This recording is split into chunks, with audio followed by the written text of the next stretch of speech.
ప్రజలు కోరుకున్నన్ని రోజులు, పరిపాలన కావాలని అడిగినన్ని రోజులు, సుపరిపాలన అందించండి అని చెప్పినన్ని రోజులు ఈ రాష్ట్రంలో, ఈ దేశంలో పరిపాలన దక్షత కలిగినటువంటి నాయకులు ప్రజలకు తోడుగా ఉంటారు, పరిపాలన చేస్తూనే ఉంటారు.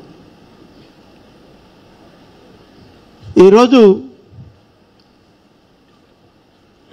కడప జిల్లాలో జరిగిన స్థానిక సంస్థల ఎన్నికలు, ఏం జరిగాయి అక్కడ ఎన్నికలు?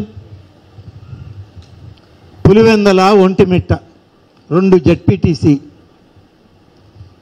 జెడ్పీటీసీ ఎన్నికలు ఇవాళ ఈ రాష్ట్ర ప్రభుత్వాన్ని ఏమీ ప్రభావితం చేయలేవు.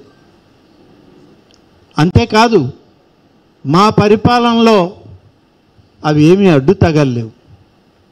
కానీ ఎన్నికల కమిషన్ ఒక ఎన్నిక ప్రక్రియ ప్రారంభించినప్పుడు రాజకీయ పార్టీలు అనేటువంటివి అందులో పాల్గొనాలి, ప్రజాభిప్రాయం తెలుసుకోవాలి, ప్రజా ఆమోదం పొందాలి, ప్రజల వల్ల ఈ యొక్క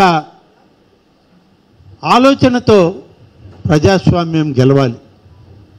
అదే నిన్న జరిగింది పులివెందల్లో కానీ ఒంటిమిట్టలో కానీ. చాలామంది అన్నారు అసలు ఓటు అనేది ఎలా ఉంటుందో మేము మొదటిసారి చూసామని. మరి అప్పుడు అనిపించలేదా? అప్పుడు ఈ ప్రక్రియ ఎలా ఉందో తెలియలేదా మీకు? అనేక సందర్భాల్లో దశాబ్దాలుగా ఓటర్లని మీరు పోలింగ్ స్టేషన్లకు కూడా రానియకుండా ఎన్నికలు జరుపుకున్నటువంటి సందర్భాలు. మరి నిన్న ఒక్కొక్క జెడ్పీటీసీ ఎన్నికలో 11 మంది అభ్యర్థులు పోటీ చేశారు.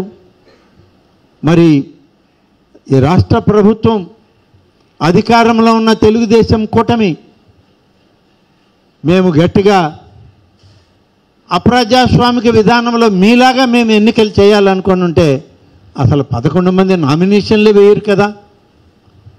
ఏంటి మీ ఆలోచన విధానం?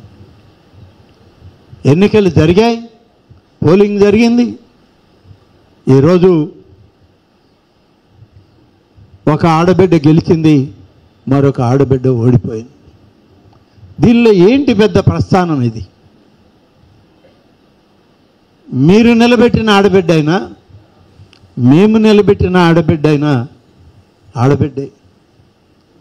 ఒక మహిళ గెలిస్తే, గెలుపుకు అవకాశాలు ఏర్పడితే అంత ఫ్రస్ట్రేషనా మీకు? ఎందుకు అంత ఫ్రస్ట్రేషన్?